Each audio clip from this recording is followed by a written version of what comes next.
Week 5 kicks off in style. Still no sign of Joe Mixon at Texans practice. What gives? Plus, let's get specific with Bobby Slowik. They're close. What in the hell does that mean? Plus, a lot more live in the locker room. Hey, locker room. Yeah, we in the locker room. Texas talk. Yeah, you know what we about to do. Localize every angle's what we really do. We the source. We the post to the city too. Landlocked. Got the game in the headlock. Localize every time. Can't stop, won't stop. Yeah, we top 2 and we not too. Plugged in daily digital on YouTube. It is the locker room, number one source for Texans digital content. Glad you're here with me. Hell of a way to kick off week 5. Hell of a game between the Atlanta Falcons and the Tampa Bay Buccaneers. That one was interesting. I didn't know Kirk Cousins was going to go for 60 damn fantasy points. I'm glad I'm not playing him. I'm sure you are. As well. We got a lot of stuff to get into. You can catch me 10:30 p.m. nightly every morning with Cody Stutes, the SNL collaboration. We got you covered with the Texans. We're always on the scene. Let's start with the news out of practice. The big news, Joe Mixon still out. Still no sign of Joe Mixon. You had Tank Dell. You had Laramie Tunsil. You had Jimmy Ward out there doing his thing. But the injury report, Derek Barnett did not practice again. Keep an eye on him. Tank Dell limited. Expect him to give it a go. Blake Fisher and Jake Hansen did not practice. Heinisch and Horton, the two guys who returned this week, I should say, both full participants. Titus Howard limited with a hammy. Jerry Hughes, Joe Mixon, Dameon Pierce did not practice. And then you have Juice Scruggs, Laramie Tunsil, and Jimmy Ward all limited. Robert Woods has a hurt foot. He did not practice. So we'll probably see John Mechie this week, regardless of what goes down with the running backs, given that Woods has a hurt foot and did not practice. So we need to keep a close eye on that. The Joe Mixon thing is interesting. And I actually want to discuss this on SNL tomorrow, because I think we're getting to a point, and I asked Bobby Slowik about this. You'll hear Bobby Slowik in a second. I feel like we're getting to a point where this team is just dependent on Joe Mixon, to the point where the offensive line can obviously play better than they have early on in the season, but if they want to have an effective run game or any sign of an effective run game, it's going to depend on whether or not Joe Mixon is playing. There are some teams in the NFL where when the running back goes out, your system and your offensive line or whatever the F it is, you're still able to run the rock at a decent level. This is not one of those teams, at least not early on. They insist they're close. What exactly has to happen to be close? I asked Bobby Slowik. I'll let y'all decide whether or not you're satisfied with the answer from the Texans offensive coordinator. But I just think we're to the point where it's got to be accepted, not the end of the world. But it's got to be accepted that, hey, if you want to run the ball effectively, 28's going to have to be back there. It's not going to be Dameon Pierce. It's not going to be Akers. Dare Ogunbowale is going to give you some elements that you have, but he's not a guy that's just going to tote the rock. So you neglected the backup running back position, and this is the consequence. And I hope at the very least next year, and we're not getting too far ahead of ourselves. If Joe Mixon's healthy, this isn't really a problem. But we're getting to the point where next year, I hope that they learned that the running back can actually make the offensive line better. I hope that they've learned that. And I hope that they evaluate accordingly, and I hope they start getting more of a return on investment with the offensive line, because those are two things that are preventing this team from doing what they got to do. There's kind of a snowball effect to it, right? I mean, you give Titus Howard the contract he got, maybe you would have been more open to signing Justin Simmons. Maybe you would have been more open to a safety. There's kind of a snowball effect to it. So I just think it needs to be accepted that to have a really, really good run game, you're dependent on Joe Mixon. That's it. We got to accept it. Bobby's not accepting it. He says they're close. He says the clock's ticking. We'll see. But I just kind of think that's where we're at. You've been saying that you're close for a while now. So I accept it. You should accept it. Not the end of the world. I think it could be a lot worse if there's other things that are weak. I think you got a lot of potential at some other spots with some elements of this team that haven't been maximized. Hence kind of the message that they haven't played their best ball yet. You heard Diggs say that. You've heard D'Amico say that. You really heard everyone say that. I think there's a lot of elements that can improve. I think the D-line improves. I think Will Anderson and Danielle Hunter figure it out. You're also getting some guys back, so you're going to have more bodies there. I think the corners can improve, although you're kind of lucky that you're only having to play 2. Hopefully you get some help back there. Maybe Akuda comes back. I think the linebackers can improve if Christian Harris comes back this year, depending on when we see him.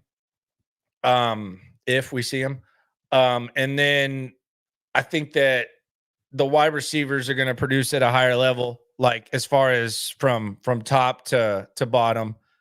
And I think the offensive line can play better. I don't know that they can be much worse. Whether it's this 5, different 5, whatever, I think they can at least improve. And I think Joe Mixon improves that. So I just think that's something that needs to be accepted. And it is early, but that's just kind of where I'm at there with that. But Joe Mixon still out of practice. We'll keep an eye on if he practices tomorrow. Now, he practiced last Friday and we still didn't see him. So we'll see how that goes. Let's hear from Bobby Slowik. I've been known to make fun of Bobby Slowik's baseball hats. Man, those team issued hats are not very friendly to him. I also happen to be wearing a cap today that was a little bit dirty, had a little bit of character in it when it came to the wear and tear, a little bit of dirt, a little bit of dirt on there. I thought it was just kind of character a little bit, but Bobby Slowik did not miss the opportunity to clown me for my hats for all the times that I've clowned him for his. Here's Bobby Slowik. Also some really good stuff on the offense. We'll start and pause. We'll react. Let me know what y'all's approval rating is of Bobby Slowik. We'll get to that. We're also going to get to one of the controversies that I found the most amusing from the Texans game, which might not even be a controversy. We might see a change from perhaps the most hated Houston Texan. We'll get to that later on in the show. But first, let's go in Bobby's world. Big hat guy. And that's like my style hat too. I can't. Here's what it is. Yeah. Yep. Go ahead, guys. Probably with the running game, what did you see from Cam and Dari's contributions, and how are you feeling about Joe for this week? Is there still some hope that he could get out there tomorrow, maybe go on Sunday? Yeah, really everybody that's kind of, up in the air has been working, and, they're doing everything they can to get back, and we'll see where that goes as really all the way across the board. As far as Cam and Dare, I thought they ran pretty well with what we were given. There were a couple plays in there that I know if they could have back in some one-on-one opportunities in space, they would like to capitalize on that a little more. But then at the critical moments, they made the big plays. Cam had a big run where he was able to cut back, bounce all the way outside, made a couple people miss. Dare, obviously, in the pass game, catching some checkdowns and doing what he felt he wanted to do in the run game on some of those. So we're close. It's something we're continuing to emphasize, continuing to strain. We definitely took a step in the right direction this last game, and we got to keep getting better. You said close. CJ said close yesterday. What specifically to run the ball effectively needs to be done to not be close anymore? Because it seems like we've been saying that for a few weeks. Like what needs to be done to get the run game that y'all are trying to get? Yeah, it's really, the run game is one where everybody has to be tied together. I think we keep referencing how close we are as far as like the conviction in what we're doing, and that's showing up on tape, regardless of what we're going against. We had it the first week against Indianapolis, and then what happens usually is you start going against different schemes, and it plays out very different, and then it kind of weighs you down for a while, and it's taken longer than we all would have wanted to get back to what we want to do. across the board. And then once that's rolling, which it's starting to get there, and then everybody's seeing it the same way. The back seeing the same spot that he has to hit, the O-line really seeing the same crease that we want to get to. And that takes time. We got to we're running out of time, but we got to get to a point where everybody's seeing it the same way pretty fast. And that's what we mean when we say close. It's showing up more now than it has in the last couple of weeks. I wonder what he means, and I appreciate everyone for coming through and everyone participating in the chat. I wonder, like, what is the time? I mean, you have 12 games after this. You got to think Mixon's going to come back eventually. Is it when he says, like, we don't have a lot of time, does he just think that this isn't sustainable, the way in which they're playing, running the rock? Does he think that perhaps they're just almost at a wit's end with trying to run it? Like, what does he mean we're running out of time? That's, because you could say that it's early in the season. You could say that you got a lot of season left. I wonder what that means. I'll follow up on that next week. But we're running out of time. It's pretty crazy. We got into a couple of things with Bobby. I got into him on the clock management. Cody Stutes is going to ask him about running on first down. So there was some good stuff with Bobby Slowik. Appreciate everyone for coming through in the locker room. Johnny asks, what was the joke about Bobby's hat in the beginning? I didn't hear it. He was making fun of my hat because it was dirty. Because I always say that he looks like Smalls from Sandlot in his hat, his team issued hat. So he was just clowning. Here's more from the Texans offensive coordinator. What has stood out about Diggs through 4 games, and what have you learned about? That's the Buffalo News guy. Shout out to him. Yeah, I'd say the number one thing is he's just an ultra competitor. Still no 6'10". He's extremely not sending people to cover the team. Competitive when we're on the field and when we're rolling, and he wants to do anything he can to win. When I say competitive, so that applies to the team, that applies to his fellow teammates. He's been awesome in that regard. Anytime the receiver room or the tight end room or the running back room makes a big play, he's one of the first to celebrate. And it's even on individual routes when he's away from the ball, when he's number one on as far as the target goes. Like, he just wants to win every down, and it shows up everywhere. Now, route tree wise, I mean, he could really do anything.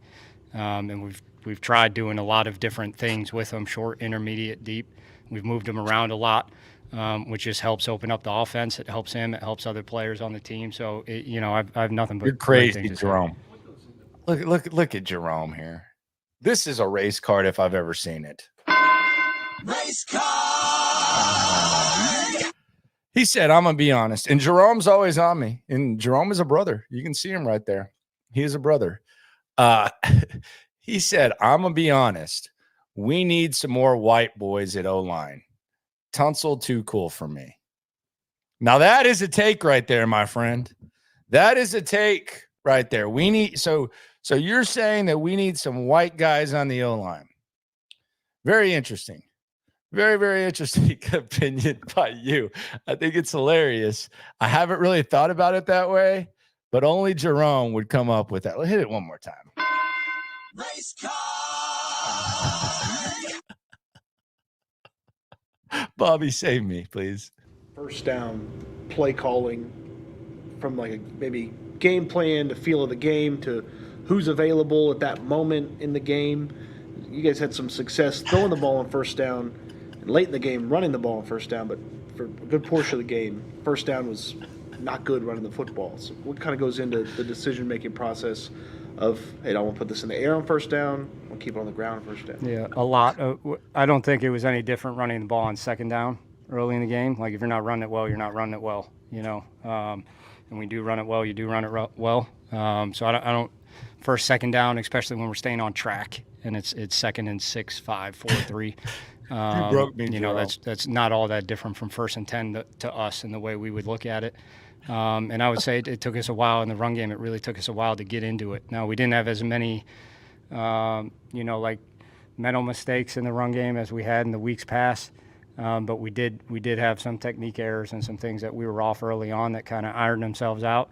And then as far as the first, second, like your mentality when you go into the game calling it. A lot of that has to do with what the defense gives you, like we've been talking about. We've been getting a lot, probably more than I've been around, of just shell, of people that know that, we got receivers that can go play and we got a quarterback that can throw. And I think the way they call the game, you can see that. And the more we can try to break them from that, it just helps the entire offense. It opens up a lot of the passing game, particularly in the intermediate level.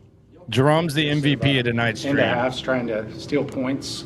Was it kind of a little bit different against the Jags in that you had Blake out there, you didn't know if Landry was going to be there, so you're kind of trying to balance aggressiveness with not just, for lack of a better term, throwing him to the wolves? Because I noticed that first play after the 2-minute warning, you let 45 seconds go off. Nico said, y'all got the field goal. Were y'all maybe not as aggressive because you didn't want to leave Blake on an island? Yeah, I can't tell you. No. No, we were trying to score. Like, we were trying to get points. It's always a starting point. And then as soon as we get into field goal range, our mindset on offense is let's get 7. But I'm trying to dig into my memory. If I remember correctly, I thought we had like 1st and 20 on like the -50. And then the first play, it was a 23-yard gain to Nico, and it was snapped at the 2-minute warning, and then it was 1:15 left. So the 45 seconds went off, and then the penalties. Yeah, I think that part's pretty common around the NFL. You don't, when you have 3 timeouts in particular, you don't need as much time as you think to move the ball down the field. Where it really got tough was when we got to the 1st and 20 situation, where we're back on the -50. You're out of field goal range. You can quickly put your defense in a tough spot when they have 3 timeouts also. So navigating that to still get in the field goal range and then still creating an opportunity where you have shots at the end zone was probably the hardest part there, which we were able to do. Wish we would have been able to pull it off. Today is CJ's birthday. Happy birthday, CJ. Yeah, right on. 23. Happy birthday, CJ. When you think about what he's done so far at his age, I didn't catch that. Wish we would have been able to pull it off. Did Aaron just wish CJ a happy birthday to Bobby Slowik? This is a wild night stream. This is why the night stream's a little bit different. Did that just happen? How stoned am I? There's no way that happened. CJ's birthday. Happy birthday, CJ. Yeah, right on. 23. Right when you think about what he's done so far at his age. Oh, he's like, Rory. Yeah, right on. Was probably the hardest part there, which we were able to do. Wish we would have been able to pull it off. Today is CJ's birthday. Happy birthday, CJ. Yeah, right on. 23. When you think about what he's done so far at his age, think about what he's done and the kind of future he has in front of him. Yeah, I mean, I could only imagine. I think all of us think back to what we were doing when we were 23, and it's not what CJ is going through and living CJ. right now. So I just think it's really cool to have the relationship we have and to know the person, Shout out to Aaron. CJ Stroud, and what he's about and how he lives that every day. And that's even regardless of football, like the human he is outside this building to other people and how much he cares about other people and the kindness in his heart is really, I think, for a 23-year-old in the position he's in, I think it's incredible. So I'm just fired up that, we get to keep rolling. What are the things you're missing most when Mixon's not in the game? I just want to know. What are the things that are hardest? Without saying all the other running backs suck, I just want to know. I just wanted to know, what are we missing from Mixon? I think there's a Mixon dependency that we've all accepted. Let's see what Bobby said about that. To replace with the running backs you have when Mixon's out? I wouldn't say it has really anything to do with the running backs we have. I think, Joe Mixon is Joe Mixon, Dar is Dar, Cam is Cam. I would tell you, Joe, when he runs, he's extremely physical, and he plays with absolutely zero hesitation. And it's probably his greatest strength, not to mention he's a large individual, that plays that way. And that shows up on tape. He's just very convicted in how he does everything. When it comes to you guys running the ball successfully, you guys specifically, not like the run game, just in general, how much would you prescribe that you guys need to have the mental fortitude to want to run the ball, like up front, the lineman versus assignment football, like doing your job? I'd say, honestly, I know you specifically referenced the lineman. I would say, honestly, it's the whole offense for us. I think we've all had times this year where it's fun to throw the ball with CJ and to get the ball out to the guys we have and just get the ball to him in space and hey, let's do this all the time. Let's do this all the time. Let's do this all the time. But after a while, like that can wear on different aspects that you don't think about. I know I've referenced before how the run game actually helps protection. It can help receivers take some snaps off so that the next rep, when they got a route that they got to run, they can run that full gas and they can set up a leverage they want to set up because we set it up in the run game, not on a pass play. It really all ties together, and the conviction in that all the way across the board is really important. Now, I'd say I've seen that from our offense for really since Indy. That really hammered for us here the first time. It was like, oh, we get it. We can all see this. And then it just, like I said, when I was referencing the scheme, it took a while to get back to executing it the way we want to execute it. CJ said that getting Tank involved and getting him going this weekend is a key component for the game. What's Tank's importance in your offense, and what does getting him going kind of look like for you? Yeah, Tank's fast. There's people that you say are fast, but Tank's a different level of speed that you feel on the field. Nico, I think Nico hits GPS that other people on our team rarely, if ever, hit. So without a doubt, Nico's fast also. It just feels different when it's Tank. Something about his stride, his turnover. It gets on DBs very, very quickly. And when you can run the route tree the way he runs it and get in and out of breaks like he can get in and out of breaks, and how fast he comes out of them, that just becomes really hard to cover really fast. So the more we can help isolate him when needed, and in particular when teams are taking away Nico, when they're taking away Steph, when they're worried about other matchups on Dalton, it's just a great way for us to isolate a one-on-one that we have supreme confidence in. Bobby, what stands out about Buffalo's defensive line? Currently, they're leading the league in yards allowed after contact against the run, but what are some strengths that they have that could present problems for you guys in some ways? Pass rush shows up. They get to the quarterback pretty fast. It might not always be winning rushes, but they condense it really fast. They know how to run games. They know how to. They don't. I know run I'm a ton supposed of to pressures, pretend like I know it's not always winning rushes, but they get to the quarterback. What does that mean? Does that mean that win rate's just a? What is this? What does that mean? I'm sorry. I know some people just like, oh yeah, coach, yeah, that's what. They might they rush. They might not always be winning rushes, but they get to the quarterback fast. What does that mean? Are we talking about the stat? I know he was a PFF guy. Let me hear that again. Against the run, but what are some strengths that they have that could present problems for you guys in some ways? Pass rush shows up. They get to the quarterback pretty fast. It might not always be winning rushes, but they condense it really fast. They know how to run games. They don't run a ton of pressures, but when they do, they know how to work it with not just fellow D linemen, but other backers, other DBs, to create clean picks up front. It's a challenge for us in the pass game that we can have a firm pocket, and then in the run game, they play really sound. I know the stat they have as far as what their run statistics are, but they actually play a pretty solid run defense. When I watched the tape, Baltimore seemed far more like an anomaly than the norm. They had some mental mistakes that happened that created some plays that really haven't shown up on their tape. They might give some yards in the run game, but over the course of a game, they don't believe you're going to keep doing it and keep doing it. Eventually, they're going to get you to a third down, and they're pretty good in third down. So it's a challenge for us. Bobby Babbage, first-year play caller for the Bills. After 4 games, what kind of feel can you get, or a book on what he likes to do in certain situations? Yeah, 4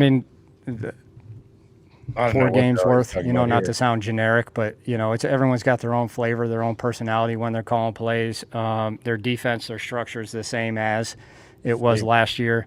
Honestly, to really notice a difference in these first 4, really had to deep dive into very, very minute specific situations. But generally, I would say, I would guess the reason Bobby is able to do it the way he's doing it, call it this year, is him and Sean see the game through the same lens. And from what I've seen, that's what it looks like. Thanks, Bobby. Yeah, thanks, everybody. High-grade marijuana called Kush on the streets. Did you know what that was? Now I do. Me neither. All right, that was Slowik. In the chat, let me know. Bobby said everyone's got their favorite flavor. What do you think Bobby Slowik's favorite flavor of ice cream is? What is Bobby Slowik's go-to flavor of ice cream, and what kind of snow cone does he order? if you had to guess, because he said everyone's got their flavor. If you had to guess, what kind of snow cone is Bobby Slowik ordering, and what kind of ice cream is Bobby Slowik ordering? Snow cone for me, strawberry grape. Nothing else. Like we're not messing around with anything else. Strawberry grape. That's it. Nothing else. I need to mess with any of that other crap. I would say Bobby Slowik's favorite ice cream is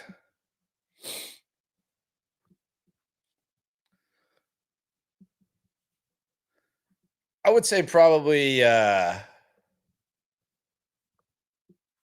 cookies and cream. I'll say cookies and cream. I'll say Bobby Slowik likes cookies and cream for sure. I knew you were going to say vanilla, man. God, the Bobby Slowik thing's interesting. I don't think he's done that bad right now. I do think he's in denial about the dependency they have on Joe Mixon. And someone actually brought up a really good point. I actually marked it to get into because I thought it was very well said. And if I'm not making myself clear, maybe you're just catching me on this one. But I think the day ones know that I questioned Joe Mixon's week 1 performance against Indianapolis just because Jacobs did it the very next week. But I thought Nicholas, he brings up a good point. I love Mixon, but he only played well for 1 game, so can't just assume he was going to play like that every game. He got pretty stuffed in the 8 carries against the Bears. So, yeah, and I think the Bears had the number 1 rushing defense in the league last season. It's pretty good rushing defense as opposed to what the Colts were. My only thing is this. We know Joe Mixon's a good running back. Is he going to go for 150 a pop every day? The answer is no. But he's the only hope they have for me at having an effective run game. So when I say he's the only hope, I'm not sitting here saying that he's going to do what Derrick Henry did to the Bills last week or what he did to the Colts in week 1. All I'm saying is he's the only hope they have. They are Mixon dependent right now. They are dependent on Joe Mixon. So that's what I'm saying. There's no guarantee what that's going to look like. The only guarantee is it's going to look a hell of a lot better than it does with Cam Akers, Dameon Pierce, Dare Ogunbowale between the tackles. I think that's the way that I would say it. Kirk Cousins went off tonight. Man, he had like 60 fantasy points, 500 yards. Jordan asks, what's up with Heinrich? He's practicing. He looks like a freaking crazy person in the locker room. But maybe we see him on the field. Who knows? But yeah, he looks good. And I know that, he's Kurt Heinrich. I mean, he really deserves a lot of credit just for surviving. I remember how much of an underdog he was to make the squad his rookie year. And he was kind of like one of those training camp heroes and just kind of battle. Then last camp, not this one, but the last camp, you're wondering, is Heinrich going to make the squad? He does. And then this camp, it was almost like, there's no way, right? There's no way this guy makes the squad. He's on the squad. So shout out to Kurt Heinrich. Got to go back to Jerome's message, though. I'm going to be honest. We need some more white boys on the O-line. Tunsil too cool for me. That is the message of the year. No doubt. That is 100% the message of the year. All right, now we're just being mean, I think. I don't know. Let's see what we got. All right, we got a lot of vanilla, just like his offense, mint chocolate, vanilla, tiger blood, snow cone. Tiger blood goes in for sure. Tutti Frutti, I don't even know what that is. Butter pecan ice cream, okay. Slowik is lucky he has CJ. Yeah, I think he would agree with you on that, Jordan. He's definitely lucky he has CJ. I think he would agree with that. Landry, get a strawberry snow cone with a scoop of vanilla ice cream for when the munchies hit. Thank me later. So you get strawberry snow cone, okay, with a scoop of vanilla ice cream. So like you put the extra ice. Man, that always sits kind of weird with me. Okay, but get the vanilla ice cream with the strawberry snow cone. My thing is this, like, why don't I just get like some ice cream and a strawberry and like put it on the side? It's like these kids that have these like Bloody Marys. You ever seen these basic bitch Bloody Marys that the young kids are sipping now, where it's like a freaking Bloody Mary and then it has like a chicken wing or a cheeseburger in it and like all this like weird stuff. Let me pull this up because this is these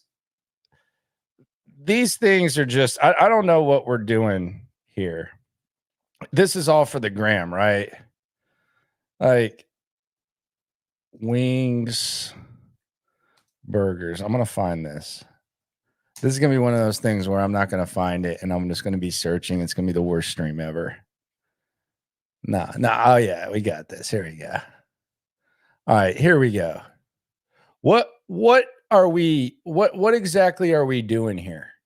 For real, like what is this about? I mean, look at these Bloody Marys that these weirdos are getting. You got a freaking sausage, you got a bacon, you got a cheeseburger.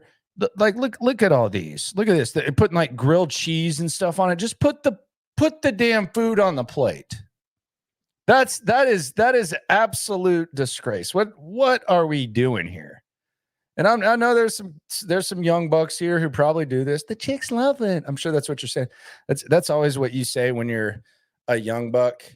You say, the chicks love it. The chicks love it. Man, you should stand your ground, young man. Bloody Mary brunch. Man, I'm about that champagne in the morning. If I'm gonna brunch, champagne, mimosas, all that type of stuff. Not really into the Bloody Mary. I mean, to think about it this way, like when you have a choice of soup, are you picking tomato soup?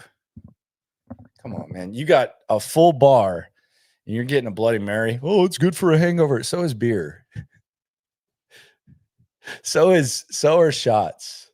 It's good for a hangover. How did Bloody Mary get like the designation of being good for a hangover? Drinking's usually good for the hangover. If you're talking about what the Bloody Mary does, it's the same thing. It's the hair on the dog philosophy. How did Bloody Mary get this label? Whoever marketed that BS into people's head to where they think they got to drink freaking tomato juice with like celery and stuff in the morning. Good job for y'all. Good job for y'all. Very, very good. Very, very good for you. Someone to see this is more scientific. This makes a little more sense than drinking damn tomato juice. Best cure for a hangover is the last drink you had the night before. So you're saying like if you go to sleep and like you got a beer before you go to sleep, you're saying like drink a Miller Lite. That's what it is. Yeah. And then that hangover the next day, it's coming now. It's coming though. Unless you go to bed at like 5. Not that I'm an expert, but that's just, educated guess. Frank Ross. So Frank Ross's special teams. Frank Ross's special teams the last 2 years have been elite. Like there's a special teams measurement. And the guy who does it is Goose Goslin, Rick Goslin, out in Dallas, one of the most respected football writers to ever do it. He does like extreme DVOA on steroids special teams. And Frank Ross has been at the top since he's been the Texans special teams coach. Well, this year special teams have kind of been a problem. And in 2 of the Texans' 3 wins, you've had a situation where it's been a 1-possession game. And in both of those games, special teams handed the other team the ball inside the 5, which resulted in a 1-play, 1-drive touchdown. So they've basically handed the other team 7 points. It was a block punt against Indianapolis in week 1. In week 4, it was a muff punt by Steven Sims, who returned to the game, had a 10-yard return, and then picked up a 15-yard penalty. So it wasn't good. Wasn't good at all. And he knows he's got to be better. But who cares? Like we're focusing on the top 2 phases. 3rd phase is cool until it's not. But Frank Ross brought up something. And the crazy thing about Frank Ross at press conferences is he doesn't go up there and just say, all right, what questions do you have? He goes up there and he basically summarizes the whole state of special teams, which is actually kind of educational because, quite frankly, I don't know who the gunner of the freaking Bills is. I don't know who the freaking gunner is of the Patriots next week. I don't know who the gunner is for the Jets. I don't know who the gunner is for all these guys. But you know when I do know? Thursdays when Frank Ross speaks. This week's gone by fast, by the way. Have y'all noticed that? And why is it that when the week goes by fast or it goes by slow, it's the same way for everyone? But it's gone by fast. I get back to this. Frank Ross always lays it down, and that's when you learn about the special teams. But he brought up something very interesting in his dialogue, which I think is a lot more important. The glove gate, where Laramie Tunsil was wearing the red gloves. At first, my dad texted me, and he was like, man, Tunsil's red gloves are getting him holding penalties. And I was like, all right, whatever, old man. I don't know what you're talking about, sir. Then someone else said it to me. And then someone else said it to me. Then someone else said it to me. And then I heard that it was on the broadcast. And then I heard it was a Bill Belichick thing that he told Julian Edelman. And then Frank Ross, while he's giving us this breakdown, he brought up that Dare Ogunbowale, who picked up a really big holding call in the game, was wearing black gloves. And Dare Ogunbowale was not pleased with himself. Here's Frank Ross laying it out. And then I immediately ask him about Glovegate, and he's got a take on it. Here's Frank Ross.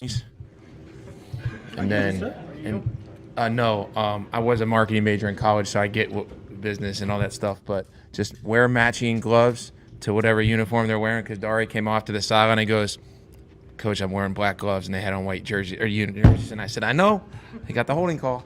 So we got to be great this week, doing the little details right. Buffalo's coming to town, and got a lot of respect for Matthew Smiley. Their whole football program is really good, but the way they teach, Joe Dana's up there. He's a wonderful teacher. Matthew Smiley is one of the best teachers. Special teams coaches, they play sound. They play fundamentally sound. They play systematically sound. There's a reason why. Just watch them like they're leveraging coverage. They're just disciplined. They don't make the game too much more difficult for them than they need to, and it shows up on tape. So we need to make sure that we're matching our discipline and our detail to take this team on. Got to stop guys that are dynamic like Matt Collins. Return man, he's a young rookie, North Carolina Central, Codrington, and he's had some explosive returns. So got our work cut out for us, and we need to find a way to play sound on Sunday. You just mentioned the gloves. That's kind of been a topic. I think Tunsil was wearing red gloves, picked up a couple holding penalties. Dare, the black, you mentioned, got the holding. So you subscribe to the theory that if the opponent's wearing white jersey, you wear white gloves? I subscribe to the theory of gaining whatever edge you can gain on that. I mean, game of inches. Okay. So you're co-signing the glove thing. Okay. Find an edge. Whatever it is. Find an edge. Not trying to make that a news story, but, whatever. Yeah. And so people kept bringing it up, and you just brought it up. Well, I would say relatively my I don't know, my level of relative swag is pretty low.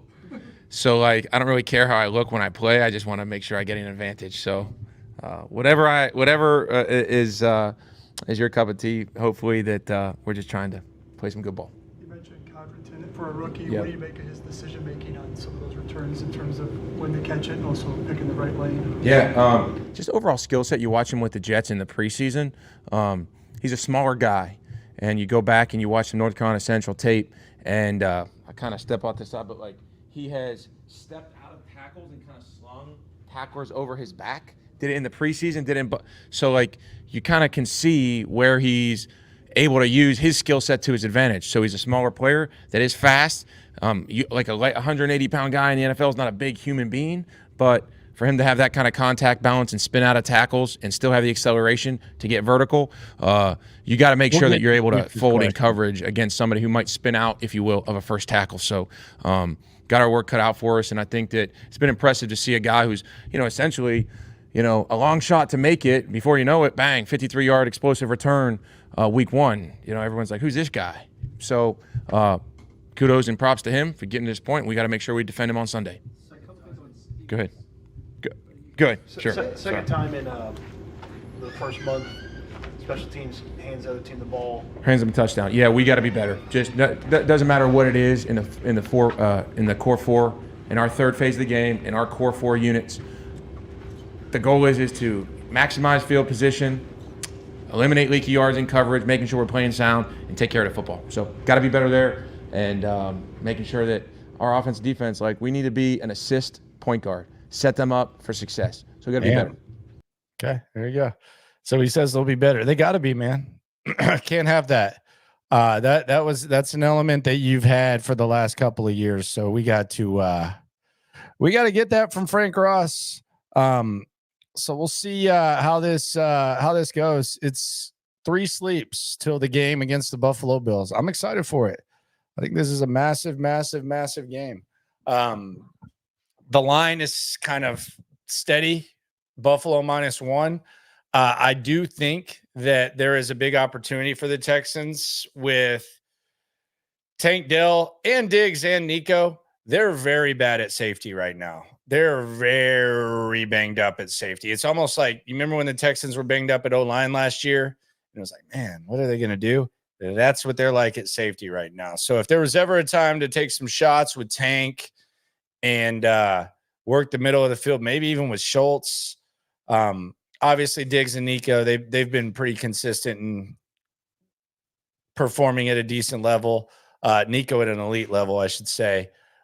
There's a lot of opportunity. They're nicked up at safety. They're thinking about calling Micah Hyde. They might have already, for all I know. I haven't really kept up with what's going on with them. I do think it's cool though that they got the Buffalo News dude there on the scene covering the Diggs thing. I think it's good for journalism to see some resources being spent. I appreciate that very much. It's gonna be fun. Appreciate all of y'all for rolling through. Tomorrow, SNL, it's a 4:00 show. Normally it's a 9:00 Tuesday through Thursday, 8:00 for Reaction Monday. But it's going to be a 4:00 show because we're going to react to the final injury report. And that's when we usually get a grasp of what the hell's going on with the Texans. Right now, it looks pretty clean. Looks pretty clean. All eyes are going to be on Joe Mixon. That's really the only thing that we're looking to. Will we get an announcement of activating either Horton or Heinisch? That'll probably be something to keep an eye on. That'll probably come a little bit later. But it's going to be a very, very, very, very, very, very big game. I cannot wait. Still got a lot of time to talk about it tomorrow. I'm live 2 times a day, in the morning on SNL and at night at 10:30. Videos throughout the day, the live practice reports. Top radio show in town during football season is now all digital for whatever the hell comes up. Hell, Jerome stole the show today with what he said. So get the comments in, keep it going, hit that like button, and always remember when it comes to this Texan stuff, we're all in it together. Put someone in timeout. You asked for someone's thoughts on the election. You might have even been joking. There ain't none of that crap here, brother. This is a safe spot. We talking Texans. Always remember when it comes to this Texas stuff, we're all in it together. MVP Jerome, my goodness, you stole the show today. Appreciate you. We got taste for days, opinions to give, we got takeaways. If it's up, then it's up, we number one. You don't need to try your luck. Locker room, yeah, we in